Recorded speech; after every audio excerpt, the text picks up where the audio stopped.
Hey everyone, Clay from Brooklyn again. Football with the Fellas, all about Big Blue, continuing my film breakdown and analysis of some players that, again, I think we can move up, improve on. Right now, I want to take a look at Tay Banks uh, and Tyler Nubin, but mostly Tay Banks on this play. And I know you probably remember that Banks got in some trouble with our defensive backs coach Jerome Henderson because of perceived lack of hustle. And I'm not sure exactly which plays got him in trouble, but I wouldn't be surprised if this was one of them. Now, this was against Saquon and the Eagles in the first game that Saquon played against us at home. I was at that game. And again, there's no shame in being unable to tackle Saquon. Saquon is obviously a beast. However, hustle is something that you shouldn't have to question. And Banks's hustle looks terrible here. And Nubin's efficiency looks bad. So let's start by looking at, how did we get this long run from the shadow of their end zone to happen? And you see there's McFadden not taking the best angle, getting washed out by a lineman. That happens sometimes. Terrible angle here by Pinnock. I don't know what that was about. But now let's watch Tay Banks as he goes for a little jog alongside Saquon. Now, just to be clear, that started at around the 20-yard line. Saquon's at the 20, Nubin's at the 25. Now, there's a wide receiver here trying to block Nubin, but not really putting his hands on him. That's A.J. Brown. He's not really getting a block on him. And let's see what happens. There's Banks just jogging, and I guess he figures, well, this other giant is coming up. I guess he'll make the tackle. What is Banks doing? He is walking. And here's Nubin, who took, I think, a terrible angle. Let's watch Nubin over here.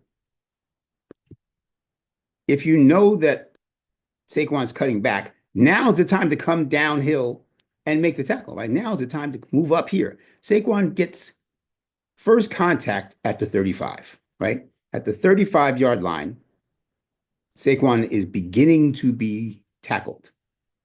Let's see where he winds up getting tackled. As Tay Banks jogs, stops, comes to a walk. What is Tay Banks doing? What is Tyler Nubin doing? You know what Saquon's doing? He's picking up more and more yards. He's now at the 45. He is not tackled until practically midfield. That is an extra 14 yards that just didn't have to happen. And why did it happen? Again, let's take a look at this from the beginning. Because people aren't doing their run fits correctly, right? Right now, you see where McFadden is, and you see where the ball carrier is, you see where Okereke is, and we have two. Notice that Dexter Lawrence is not on the field this play. When Dexter Lawrence is not in the field, teams salivate and just run the ball right in the middle. But why are you here? That's not helpful. Okay, again, theoretically, that's your run fit, right? But then let's get out of there a little faster than that. That was Nubin, by the way. Again, terrible angle by Pinnock. And let's just watch Tay Banks out for a stroll on a Sunday. Literally making no effort to get in on this tackle at all. And Nubin did hustle back and did take the long angle, but now is the time to come up. He finally tries to get in there at about the 45, and that's not really making a tackle. That's just kind of holding on while other people make the tackle. Here's Banks, who still has done nothing. Nothing. Not okay. There's nothing about that that's okay. There's certainly nothing about that that's okay for Tay Banks. I mean, Tyler Nubin did, he was at the line of scrimmage trying to make a run fit initially and hustled back up the field when he saw the play was going to be explosive.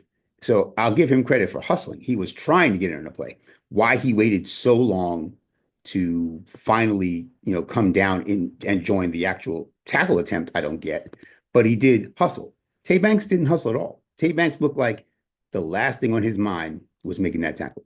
He looked like someone who would much rather have been almost anywhere than where this play was going. So that's not okay. And I think that's why when I say we can do better than some of these players, this is what I'm talking about. I mean, I think that Tay Banks is a talented athlete. And maybe if someone else can get to him and motivate him and inspire him to reach his potential on another team, that they may get more out of him than we did. Let's look at this same play from a slightly different angle now. But Tay Banks is not getting it done here. There's Tay Banks. And again, let's watch Tyler Nubin come up to try to make the run fit first and then hustle back. So again, I don't want you to think I'm blaming all this on Tyler Nubin. There's Nubin. Okereke is fitting in this hole. Nubin's fitting in that hole. You got washed out, McFadden. You took a terrible angle, Pinnock. And then there's, Nubin hustling back. And here's even better angle of Banks doing nothing. 30, nothing. 35, nothing. Hasn't even cut in towards the ball carrier. Coming now to almost to a complete stop.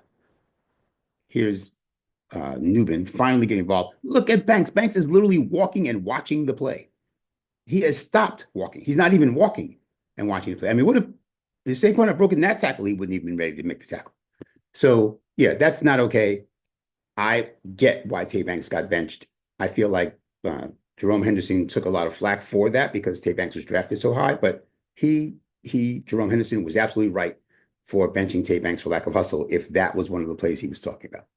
Anyway, so those are my thoughts. I'd love to hear your thoughts about, can we move up? Can we get something or someone better than Tay Banks, better than Tyler Nubin, better than Micah McFadden? If we put the three of them together, maybe we get one, second round pick. And maybe that second round pick is a defensive tackle that we can line up next to Dexter. Whatever. I would rather have one really good player than three players that are very inconsistent. But what do you think? Let us know in the comments. Share, like, subscribe, all that good stuff. Clay from Brooklyn, Football with the Fellas, all about Big Blue. I'm out.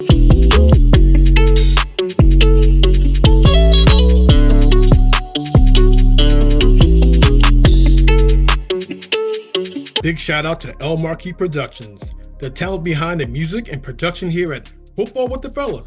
It's all about Big Blue. Their beats bring energy and excitement to every episode. El Marquis' skills in mixing, mastering, and creating top quality sound make the podcast come alive each week. For your own projects, check out elmarquisproductions.com and take your sound to the next level.